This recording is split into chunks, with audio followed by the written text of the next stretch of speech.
ಪ್ರತಿ ವರ್ಷ October November ತಿಂಗಳಲ್ಲಿ ತಾಲೂಕಿಗೆ ಆಗಮಿಸುತ್ತಿದ್ದ ಕಾಡಾನೆಗಳ ಹಿಂಡು ಈ ಬಾರಿ ಜುಲೈ ತಿಂಗಳಲ್ಲಿಯೇ ಗುಂಜಾವತಿ ಪ್ರದೇಶಕ್ಕೆ ಆಗಮಿಸಿ ಕಬ್ಬು ಅಡಿಕೆ ಬೆಳೆಗಳನ್ನು ಹಾಳು ಮಾಡುತ್ತಿದೆ. ಭತ್ತ ಹಾಗೂ ಗೋವಿನ ಜೋಳದ ಬೆಳೆ ಕಟಾವು ಹಂತಕ್ಕೆ ಬಂದಾಗ ದಾಂಡೇಲಿ ಭಾಗದಿಂದ ಕಾಡಾನೆಗಳು ಮುಂಡಗೋಡ ತಾಲೂಕಿಗೆ ಆಗಮಿಸಿ 2-3 ತಿಂಗಳ ಕಾಲ ತಾಲೂಕಿನ ವಿವಿಧೆಡೆ ಸಂಚರಿಸಿ ಮರಳಿ ಹೋಗ್ತಿದ್ವು. ಆದ್ರೆ ಈ ವರ್ಷ ಅಂದಾಜು 8 ಕಾಡಾನೆಗಳ ತಂಡ ಕಳೆದ 2 ದಿನಗಳಿಂದ ತಾಲೂಕಿನ ಗುಂಜಾವತಿ ಭಾಗದಲ್ಲಿ ಬೀಡು ಬಿಟ್ಟಿವೆ. ಈ ಕಾಡಾನೆಗಳ ತಂಡ ತಾಲೂಕಿನ ಗುಂಜಾವತಿ ವ್ಯಾಪ್ತಿಯ ಉಗ್ಗಿನ ಕೇರಿ ಭಾಗದಲ್ಲಿ ಕಬ್ಬು ಹಾಗೂ ಅಡಿಕೆ ಬೆಳೆಗಳನ್ನ ನಾಶಪಡಿಸಿವೆ. ರಾತ್ರಿ ವೇಳೆ ಗುರುಬಸಯ್ಯ ಹಿರೇಮಠ ಎಂಬುವರ ಕಬ್ಬಿನ ಗದ್ದೆಗೆ ದಾಳಿ ನಡೆಸಿರುವ ಕಾಡಾನೆಗಳು ಕಬ್ಬನ್ನ ತಿಂದು ತುಳಿದಾಡಿ ಕಬ್ಬಿನ ಗದ್ದೆಯಲ್ಲಿಯೇ ಮಲಗಿ ಹೋಗಿವೆ. ಇದರಿಂದಾಗಿ 1 ಎಕರೆಗೂ ಅಧಿಕ ಕಬ್ಬು ಬೆಳೆ ಸಂಪೂರ್ಣ ನಾಶವಾಗಿದೆ. ಪಕ್ಕದಲ್ಲಿನ ಅಡಿಕೆ ತೋಟಕ್ಕೆ ಸಹ ದಾಳಿ ನಡೆಸಿರುವ ಕಾಡಾನೆಗಳು ಕೆಲ ಅಡಿಕೆ ಸಸಿಗಳನ್ನ ಕಿತ್ತು ಹಾಕಿವೆ. ಜೂನ್ ತಿಂಗಳ ಆರಂಭದಲ್ಲಿ ರೈತರು ಭತ್ತ ಹಾಗೂ ಗೋವಿನ ಜೋಳ ಬಿತ್ತನೆ ಮಾಡಿದ್ದು ಸದ್ಯ 40 ದಿನಗಳ ಬೆಳೆ ಗದ್ದೆಯಲ್ಲಿವೆ. ಆದ್ರೆ ಈಗಲೇ ಕಾಡಾನೆಗಳು ಬಂದಿರೋದು ರೈತರಿಗೆ ದಿಕ್ಕು ತೋಚದಂತಾಗಿದೆ.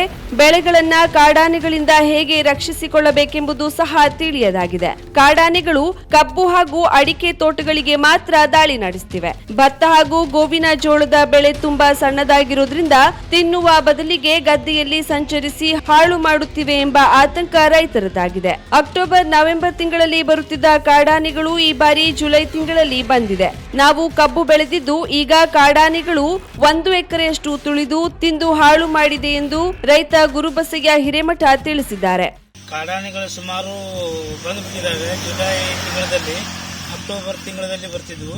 ಈಗ ಬಂದು ನಮ್ಮ ಕಬ್ಬಿನ ಗದ್ದೆಗೆ ಒಂದು 5 ಎಕರೆ ಕಬ್ಬು ಮಾಡಿದ್ವಿ ನಾವು ಗೇಣಿ ಹಿಡ್ಕೊಂಡು.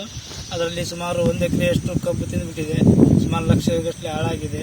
ಸಂಬಂಧಪಟ್ಟ ಅರಣ್ಯ ಅಧಿಕಾರಿಗಳು ನಮಗೆ ಸಹಾಯ ಹಸ್ತ ಮಾಡಿಕೊಡಬೇಕಾಗಿ ತಮ್ಮಲ್ಲಿ ಕೇಳ್ಕೊಳ್ತೇವೆ. ಈಗಾಗಲೇ ಈಗ ಕಬ್ಬು ಇದನ್ನಾಗಿದೆ. ಈಗ ಗೋವಿನ ಜೋಳ ಅಡಿಕೆ ಎಲ್ಲ ಟೋಟಲ್ ಎಲ್ಲ ಹಾಳು ಮಾಡ್ತಾ ಇದ್ದಾವೆ. ಗುಂಜಾವತಿ ಭಾಗದಲ್ಲಿ ಸುತ್ತಮುತ್ತ ಇಲ್ಲೇ ಇದ್ದಾವೆ.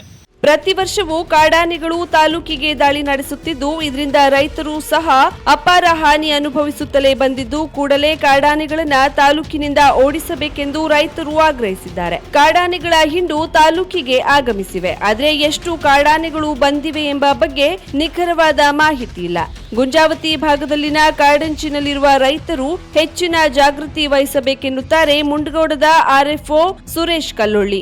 ಒಂದೆಡೆ ಕಾಡಾನೆಗಳ ಹಿಂಡು ಬೆಳೆಗಳನ್ನ ಹಾಳು ಮಾಡ್ತಿದ್ರೆ ಮತ್ತೊಂದೆಡೆ ರೈತರು ಕಾಡಾನೆಯ ಲದ್ದಿಗೆ ಹೂವಿಟ್ಟು ಪೂಜೆ ಮಾಡ್ತಿದ್ದಾರೆ. ಬಿತ್ತನೆಯಾದ ಕೆಲ ದಿನಗಳಲ್ಲಿಯೇ ಕಾಡಾನೆಗಳು ತಮ್ಮ ಹೊಲಕ್ಕೆ ಬಂದಿರೋದ್ರಿಂದ ಮುಂದೆ ಬೆಳೆ ಚೆನ್ನಾಗಿ ಬರುವುದೆಂದು ನಂಬಿ ಲದ್ದಿಗೆ ಕೆಲವು ರೈತರು ಪೂಜೆ ಸಲ್ಲಿಸುತ್ತಿದ್ದಾರೆ.